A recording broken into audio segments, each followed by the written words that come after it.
Hello everyone, this is Yanas Makula and thank you for joining me for another Altenew video tutorial. Today I'm going to show you how to create a beautiful, almost one-layer floral card using Altenew stamps and inks. Here's a look at my practice piece. This really reminds me of a coloring book where you have the outlines printed in black and all you have to do is to come in and color them. I'm going to be using the gorgeous Beautiful Day stamp set and I'm going to create the entire stamped background you see here. It might look like a lot of work and it might look intimidating, but it really isn't. Because we're going to be making a one-layer card with lots of stamping, we'll need to create masks for some of our images. I've already made a mask for the flower, and now I'm creating another mask for the leaf. In case you're new to masking, there are several ways, or rather several tools you can use to create masks. The most convenient one is to use masking paper. It's a nice, thin, sticky back paper that makes using a mask a very simple and easy task. If you don't have masking paper, you can use a sticky tape or post-it notes, and even if you don't have those, you can still create a mask using just plain old printer paper. This is what I'm doing here. The idea is to stamp the image you want to mask on your masking paper or printer paper and cut it out using scissors. I don't want any outlines around my images, so I'm cutting right up to the edges of this stamped image. Now, I'm not being very detailed about it. I don't want to spend too much time cutting this out, so I'm just cutting a general basic shape here. Once we have our masks ready, we can begin stamping. I've prepped a top folding card base created out of Neenah's Solar White cardstock, and I'm going to have a sheet of printer paper underneath it to protect my work surface. I used to use a no-stick craft mat, but it has a sleek surface, and if you get some ink onto that surface and your card base isn't taped down, the card base will move and will pick up some of that ink on the backside, and the backside of the card will get dirty. So using a sheet of printer paper is just a little easier in this case. Well, at least it's easier for me. I also have a black foam cushion underneath all of this. I use it when I need to do lots and lots of stamping and when some of that stamping covers a large area. This just helps me to get a better impression. This foam cushion that I have here is built into my scoreboard from Zetter, but there are also individual foam cushions like this one out there if you'd like to give it a try. But by all means, you don't really need one to stamp. You can do your stamping on a regular surface. I'm going to start by stamping the sentiment, or at least a part of a sentiment, the word friend from another stamp set from Altenew. I'm starting with a sentiment here because I want the background to be stamped around it. I want the flowers to frame the sentiment rather than have the sentiment on top of the stamped background. Next, I'm using the flower outline image and following my practice sheet and stamping the image onto my card base. I'm going to mask it and stamp the floral branch next to it. I'm not taping my mask here, I'm just placing it on top of the image. You can tape it if you like, and if you use masking paper, your mask will be sticky and you will be able to easily adhere it on top of your images.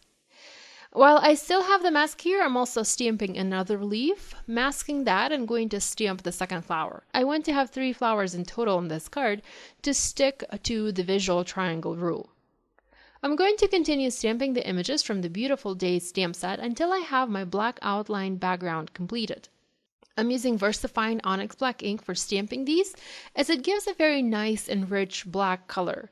I should probably mention that this is a pigment ink and it sits on top of the paper, and because of that it takes a bit longer to dry. It is a fast drying ink, but it doesn't dry instantly, so I'm trying to be careful here not to smear my stamped images. After the black outline background is done, it's time to start coloring. This is what I really love Altenew stamps for.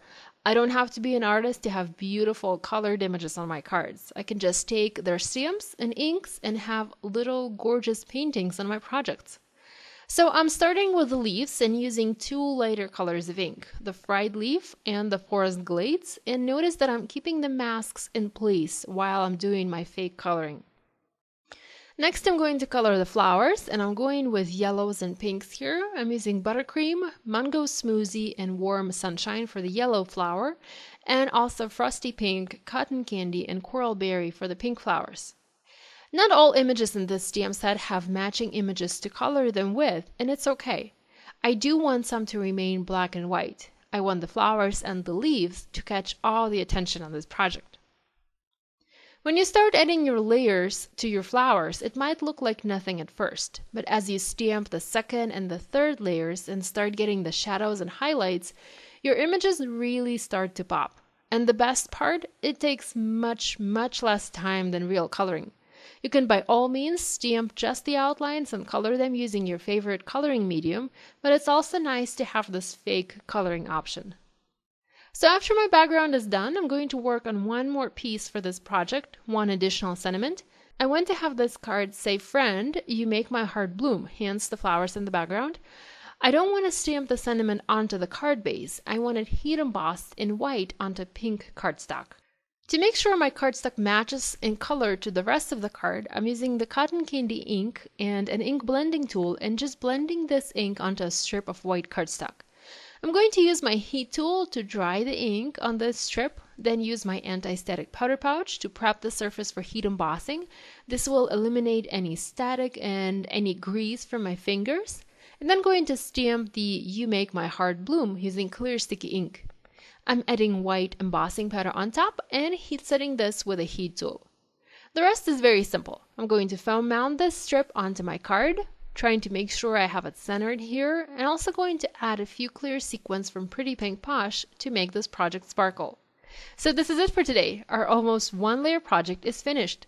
The supplies they used to create this card are listed in the video description and in the blog post. If you like this video and if you'd like to see more videos like this, please give it a thumbs up and maybe share with a crafty friend who is also into stamping. Thanks so much. I'll see you next time. Bye!